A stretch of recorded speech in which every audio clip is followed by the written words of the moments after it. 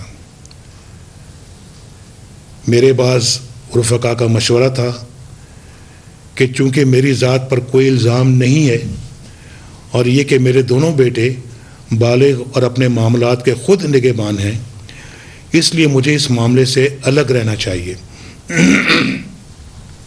معاف کیجیے گا۔ بعض رفقا کا خیال تھا کہ میرے خطاب سے اس معاملے کو غیر ضروری اہمیت حاصل ہو جائے گی۔ کچھ رفقا کا کہنا تھا کہ میری ذات یا میرے خاندان کے کسی فرد پر کسی غیر قانونی یا ناجائز کام کا کوئی الزام نہیں لگا، اس لیے مجھے اس معاملے میں پڑھنے کی ضرورت نہیں۔ لیکن میرے عزیز اہل وطن، میں چاہتا ہوں کہ اصل حقائق پوری طرح قوم کے سامنے آ جائیں اور ہر پاکستانی الزامات کی اصل حقیقت سے آگاہ ہو جائے۔ عزیز اہل وطن، آج میں نے ایک اعلیٰ سطحی عدالتی کمیشن قائم کرنے کا فیصلہ کیا ہے۔ سپریم کورٹ کے ایک ریٹائرڈ جج اس کمیشن کے سربراہ ہوں گے۔ یہ کمیشن اپنی تحقیقات کے بعد فیصلہ دے گا کہ اصل حقیقت کیا ہے اور الزامات میں کتنا وزن ہے۔ میں گھسے پٹے الزامات دہرانے اور روز تماشا لگانے والوں سے کہتا ہوں کہ وہ اس کمیشن کے سامنے جائیں اور اپنے الزامات ثابت کریں۔ اللہ تعالیٰ آپ کا حامی و ناصر ہو۔ پاکستان پائندہ باد۔